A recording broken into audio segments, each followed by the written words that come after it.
গল্পকথন by Kallol chapter 2 তে আমাদের আজকের নিবেদন লীলা মজুমদারের গল্প নবার ডায়েরি। তোমরা নিশ্চয়ই জানো যে পৃথিবীর অধিকাংশ অদ্ভুত ঘটনা উত্তর কলকাতার একটা বিশেষ এলাকায় ঘটে থাকে।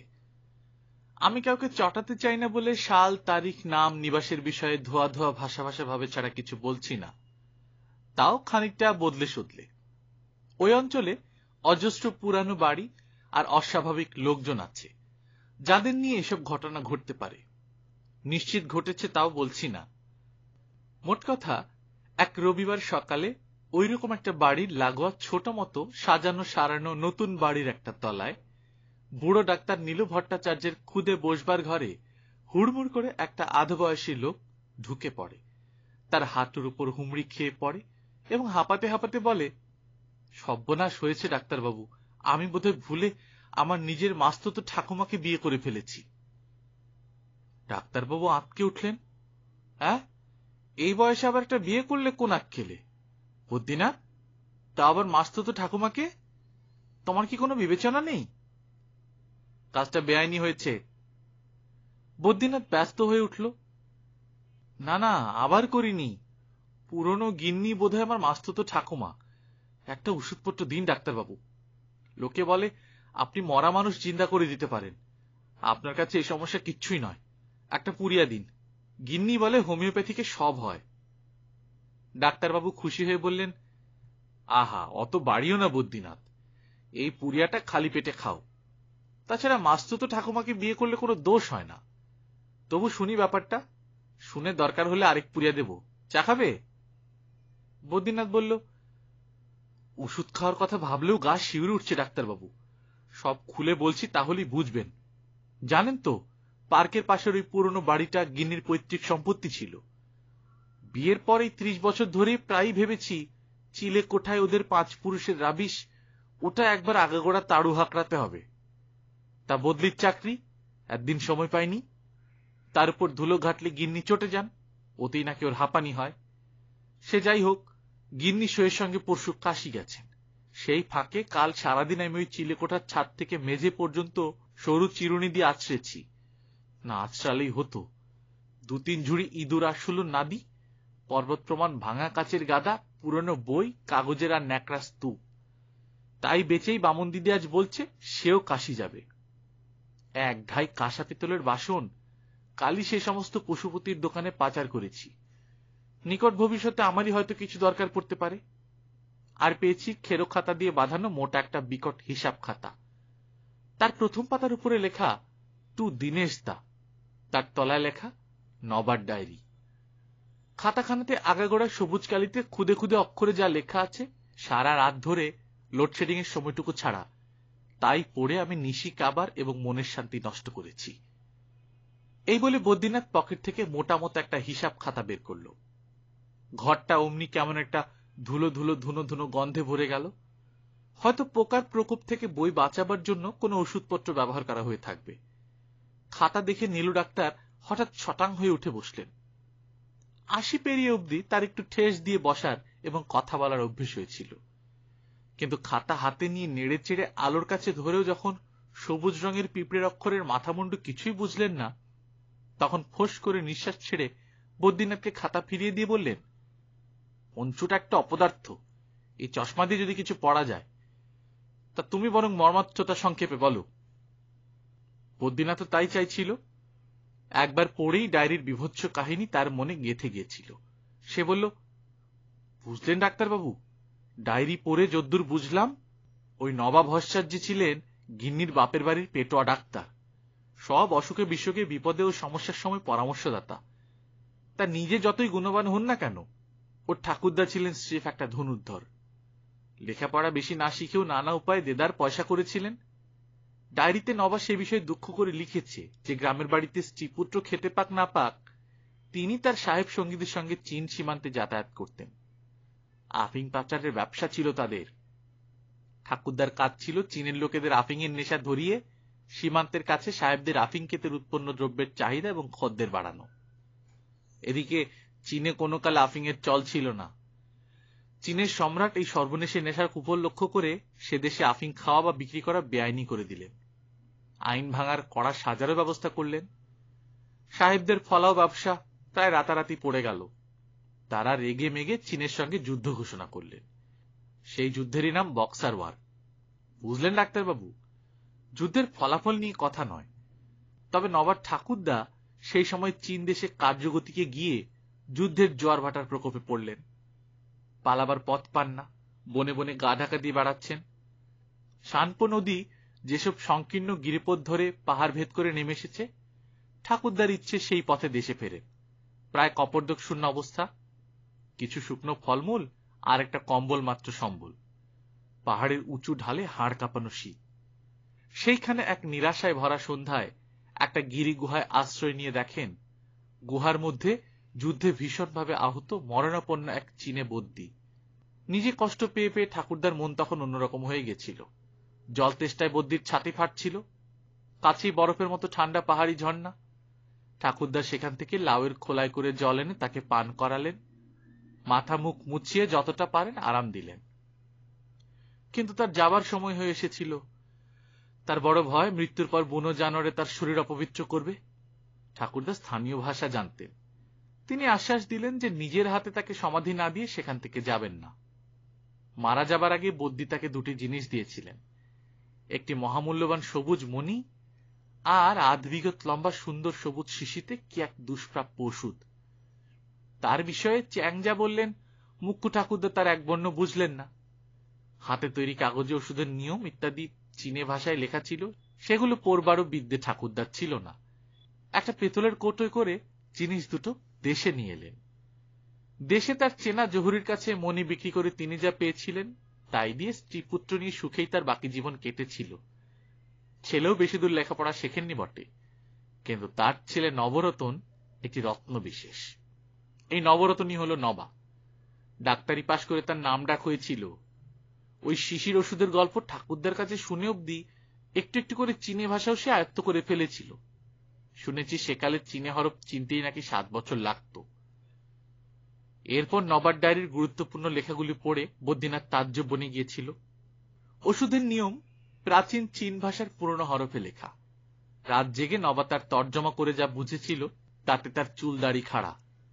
ওই ওষুধ নাকি প্রাণ নবীকরণের জন্য ব্যবহার্য এবং অব্যর্থ। মাসে একবার 1 চা চামচ জলে 1 ফোঁটা সেব্য, তাতেই নাকি ভাবনাতীত ফল পাওয়া যায়। ওই শিশিতে দুজনের সারা জীবনের ব্যবহারের পরিমাণে ওষুধ ছিল। 20 বছর সেবন করলে প্রায় চিরযৌবনের শক্তি আসে দেহে। তখন আর ওষুধ না খেলেও চলে। সেবনকারীদের অপঘাত ছাড়া বড় একটা মৃত্যুও হয় না, অবশ্য তারা যদি পবিত্র জীবনযাপন করে। এই ওষুধ নির্দোষ হরিণের পিটুইটারি গ্ল্যান্ড থেকে নির্যাস বানিয়ে তৈরি। এতে অলৌকিক কিছুই নেই। এইরকম সব লেখা ছিল এই কাগজটাতে। যতই পড়ে নবা ততই শিউরে শিউরে ওঠে। চিরযৌবনে তার নিজের লোভ ছিল না। পুরনো ইংরেজি বইতে সে কয়লা থেকে হিরে করার কথাও পড়েছিল। ভাবত ওই নিয়মটি শিখতে পারলেই বড়লোক হওয়া যায়। তার বড়লোক হওয়ার বড় ইচ্ছে। এখন মনে হলো তো আরো ভালো। এই তো সোনা তৈরির পরশমণি। বড়লোক বুড়ো বুড়ি পাকড়ে মাসে 1 ফোঁটা ওষুধ দেব, ব্যাস ওদের বয়স কমে যাবে, আর আমিও লক্ষ লক্ষ টাকা কামাবো। ওই শিশি ফুরোতে জীবন কেটে যাবে। এক জোড়া ধনী বুড়ো বুড়িকে মূলধন করে সুখে শান্তিতে থাকব। বদ্রীনাথের শ্বশুরবাড়িতে সে সময় নবার মামা ছিলেন কুলগুরু। সঙ্গে সঙ্গে দরকার হলে একটু আধটু কবরেজি ওষুধও দিতেন। পণ্ডিত মানুষ। নবা তার কাছে গিয়ে উঠল, আর অল্পদিনেই বুড়ো কর্তা কেশব চৌধুরী ফ্যামিলি ফিজিশিয়ান হয়ে পড়ল। খুব ভালো চিকিৎসা করত নবা, কথা সে নিজেই লিখেছে। বাড়িতে শুধু কর্তা গিন্নি। তাদের একমাত্র সন্তান দীনেশ চৌধুরী আবার নবার সঙ্গে এক টিমে ফুটবল খেলত। কেশব টাকার পাহাড়ের উপর বসে থাকতেন, এদিকে বেশ হিসেবি ছিলেন। সংক্ষেপে এই অবধি বলে বদ্রীনাথ ডায়েরিটা খুলে মাঝে মাঝে দেখে নিতে লাগলো। নবা লিখেছে, টাকার স্তূপে বসে থাকে বুড়ো, অথচ একমাত্র ছেলে দীনেশকে আলাদা করে দিয়েছে। 200 টাকা মাসোহারা, আর বাগানের কোণে ক্ষুদে অতিথিশালায় বাস। বলে নাকি নিজের পায়ে দাঁড়াতে শিখতে হবে। ওই টাকার গাদা থেকে বুড়োকে আলাদা করবার জন্য আমার হাত নিষ্পিস করে। টনিক, কাশির ওষুধ, ঘুমের ওষুধ, জোলাপ এসব দিই, আর বুড়ো দীনেশের বউ সম্বন্ধে ঝুড়ি ঝুড়ি নালিশ করে, ভীষণ নাকি খরুচে, ওর কথায় দিনও ওঠে বসে, বদমেজাজি ইত্যাদি। বয়স হয়েছে, কোনদিন না পটল তুলতে হয়, তখন টাকাগুলো সব বউয়ের হাতে উঠবে, এই ভেবে বুড়োর দিনরাত ঘুম হয় না। একদিন বলে বসলো, আমাদের বয়সটা 15-20 বছর কমিয়ে দিতে পারো না ডাক্তার? আজকাল শুনেছি তোমরা টিকে দেওয়ার বসন্ত হয় না, তাই সামান্য জিনিসটার ওষুধ নেই। বুঝলাম মা লক্ষ্মী আমার হাতে সুযোগ গুজে দিচ্ছেন, সেটি ফেললে মহাপাতকী হব। তাই বললাম, তা আছে বই কি, মাসে 1 ফোঁটা খেলে 5 বছর করে বয়স কমে যাবে, তবে অনেক দাম, অনেকদিন খেতেও হবে, আর দীনেশদার পৈতৃক সম্পত্তি অনেকটা কমে যাবে, ভেবে দেখুন। শুনে বুড়ো চিড়বিড় করে উঠে, দিনও এক কানাকড়ি পাবে না, সব ওই তারকা সুন্দরী সিন্ধুকে তুলবে। যত কম বাকি থাকে তত খুশি আমি, তাই নিজের পায়ে দাঁড়াতে শেখাচ্ছি। আয়ুটা 40-50 বছর বাড়িয়ে দিতে পারবে না? নবা হেসেছিল, প্রায় অমর করে দিতে পারি স্যার, তবে দুজনেই খাবেন, মা ঠাকুরুন সঙ্গে না থাকলে আপনার কষ্ট হবে। আর কাউকে একটা কথা নয়, জানাজানি হলে ওষুধ নিয়ে আমি নিখোঁজ হব। বুড়ো বলেছিলেন, পাগল নাকি, আমার মুখে কুলু, গিন্নিকে কিছু বলে কাজ নেই, ছেলে বউয়ের ওদিকে তর সইছে না, পথ চেয়ে আছে কবে আমরা স্বর্গে যাব আর ওরা এ বাড়িতে উঠবে, সে গুড়ে বালি, আমরা সহজে মরছি না, ওষুধটা দিয়ে দাও বাপ। তাই দিল নবা, এক একজনকে বড় 1 চামচ জলে ড্রপারে করে 1 ফোঁটা। খাওয়া মাত্র মনে হতে লাগলো ওদের চোখগুলো অস্বাভাবিক রকম চকচক করতে লাগলো। কাজটা ভালো হলো কিনা কে জানে। পরের মাসে ডোজ দেবার সময় দেখা গেল দুজনার বাঁকা শির দ্বারা তক্তার মতো সোজা। তার পরের মাসে মুখের বলি রেখা অদৃশ্য। তারপরের 3 মাসের মধ্যে কুচকুচে কালো চুলে টাক ঢাকলো, নড়া দাঁত শক্ত হলো, পড়া দাঁত আবার গজালো। তারপরের মাসে ওষুধ দিতে এসে নবা বলল, খবরদার, ওষুধের কথা যদি কাউকে বলেছেন বুড়ো। আর তাকে বুড়ো বলা কেন? খিলখিল করে হেসে বললেন, পাগল না গন্ধকুকল, তাই বলি আর সবাই মিলে কেচে যাক আর কি, আমি বাবু মম, স্পিকটি নট। আজকাল কেশব কথায় কথায় ইংরেজি বলচাল ঝাড়েন, মন ভালো করবার জন্য কলেজ জীবনের পোকায় কাটা বই থেকে হাইড্রোস্ট্যাটিক্সের জটিল অঙ্ক কষেন। এসব দেখে নবা একটু চিন্তিত না হয়ে পারল না। ব্যাপারটা অন্য লোকেরও চোখে পড়তে বাধ্য। দীনেশ তো চোটে কাঁই, বউয়ের শেখানো কথা চারদিকে বলে বেড়াতে লাগলো, টনিক খেয়েছে না আরো কিছু, এইভাবে ক্রমে বয়স কমার কি মানে হতে পারে? এটা অস্বাভাবিক, কেউ ওদের বিষ খাওয়াচ্ছে, আমি বড় ডাক্তার আনাচ্ছি। এই অবধি শুনে দিক দিক করে হেসে তার মা চঞ্চলা হরিণীর মতো, তাছাড়া আর কি, সিঁড়ির 2টো করে ধাপ 1 লাফে পেরিয়ে ওপরে পালালেন। আর তার বাপ বজ্র মুষ্টিতে টেবিল চাপড়ে গর্জে উঠলেন, গেট আউট স্কাউন্ড্রেল, তোর দেখছি বড্ড বার বেড়েছে, ফের ডাক্তারের কথা মুখে আনবি, আমি তোকে দেনের দেয়ার ত্যায্যপুত্র করে দেব, সমস্ত টাকা কড়ি দুস্থ বেড়াল নিকেতনে দিয়ে যাব। মাথা নিচু করে ছেলের প্রস্থান। এবার নবা বেশ নার্ভাস বোধ করছিল। সত্যি কথা বলতে কি, ওষুধের গুণ দেখে সে নিজেও তাজ্জব বনে গিয়েছিল। কেশব আয়নায় নিজের প্রতিবিম্ব দেখছিলেন, ততক্ষণে গিন্নিও ফিরে এসে পাশে দাঁড়িয়ে নিজের একগোছা কোকড়া চুল আঁচড়াচ্ছিলেন। নবা বলল, ওষুধটা বরং কিছুদিন বন্ধ থাকুক বড়বাবু। গিন্নি রেগে গেলেন, তা তো বটেই, তার বলবি নে, কর্তা যে রূপে গুণে তোকেও ছাড়িয়ে গেছে, হিংসে গা জ্বলে যাচ্ছে না? এই দেখ, সবটা খেয়ে ফেলছি, দেখি তুই কি করতে পারিস। এই না বলেই সর্বনাশ, সামনের টেবিল থেকে ওষুধের খুদে সবুজ শিশিটা তুলে সোনালি ছিপি খুলে কাঁচা কাঁচা বেশ খানিকটা গলায় ঢালতে না ঢালতে কেশব সেটি ছিনিয়ে নিয়ে বাকিগুলো নিজের গলায় ঢেলে দিয়ে একা তৃপ্তির নিঃশ্বাস ফেলে বললেন, দেখ। নবা শিশি বাঁচাবার মোক্ষম একটা চেষ্টা নিয়েছিলেন, কিন্তু টানা হ্যাচড়ার ফলে সেই অমূল্য জিনিসটা ছিটকে শ্বেত পাথরের মেঝেতে পড়ে চক্ষের নিমেষে গুঁড়ো গুঁড়ো হয়ে গেল। একটু ধোঁয়ার মতো উঠল, ধোঁয়া কাটলে দেখা গেল 1 চিমটে ছাই পর্যন্ত বাকি নেই। দীনেশের মা বাবা হাই তুলতে তুলতে শয্যা নিলেন। নবা দীনেশকে একটা চিঠি লিখে অসুস্থতার দোহাই দিয়ে 1 মাসের মতো নিরুদ্দেশ হয়ে গেল। হয়তো কোনো দূরবাসিনী মাসি পিসিকে দেখতে গিয়ে থাকবে, ভারী কর্তব্যপরায়ণ ছিল ছেলেটা। মাসের শেষে বাড়ি ফিরে মায়ের কাছে শুনল দিনেশ দুবেলা উদ্ভ্রান্তের মতো আসা যাওয়া করছে। শুনে নবার হাত পা হিম। আবার কি সর্বনাশ হলো কে জানে। সেই ভর সন্ধ্যায় নাওয়া খাওয়া ভুলে গেল ছুটে বড় কর্তার বাড়ি। দিনেশ দোতলার বারান্দায় পায়চারি করছিল। কি হয়েছেটা কি দিনেশ দা? ওষুধটা তো ভালোই। দিনেশ কাষ্ঠ হাসল। দেখে যাও তোমার ভালো ওষুধের গুণ। তারপর নবাকে তার মা বাবার বড় শোবার ঘরের দরজার কাছে নিয়ে গেল। সে ঘরে দামি দুটি দোলনায় দুটি পরীদের মতো সুন্দর খোকাখুকুকে হাসি মুখে দোল দিচ্ছে দিনেশের বউ।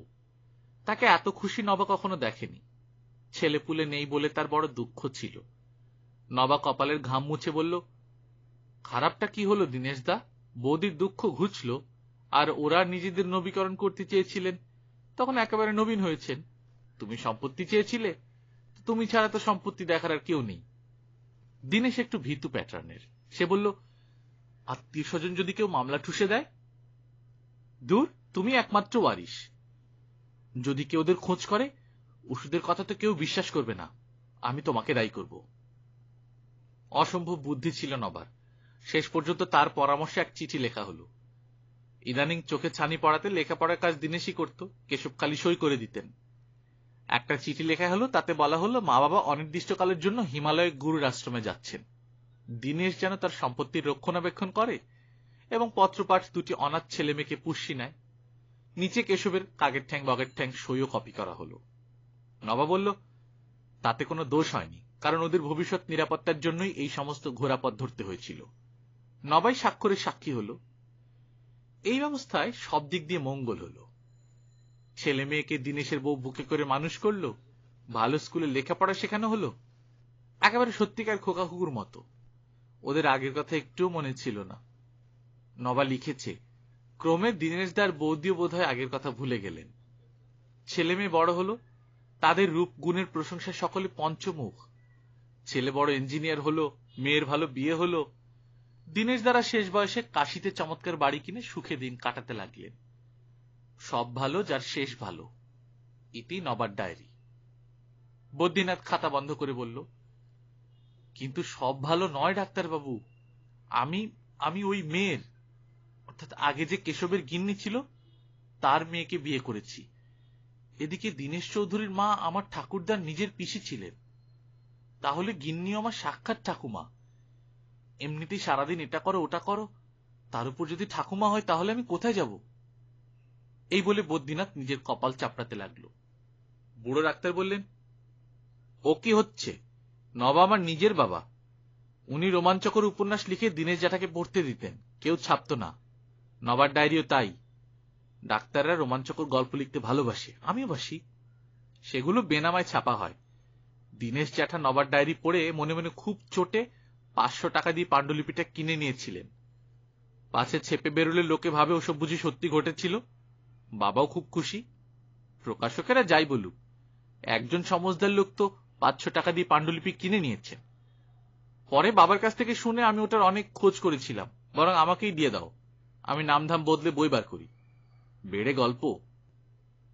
খাতাটা হাতছাড়া করে বদ্রীনাথ যেন বাঁচল। সত্যি মিথ্যা কে জানে। গল্পকথন বাই কল্লোল চ্যাপ্টার 2তে আপনারা শুনছিলেন লীলা মজুমদারের গল্প নবার ডায়েরি। আমরা নিয়মিত গল্প পাঠ করে শোনাচ্ছি। আপনারা যারা প্রথমবার মতো শুনছেন, কাইন্ডলি সাবস্ক্রাইব করে নেবেন। গল্প পাঠ ভালো লাগলে বন্ধুদের সাথে শেয়ার করবেন। নিজে ভালো থাকবেন, আশপাশের লোকজনকে ভালো রাখবেন। টাটা।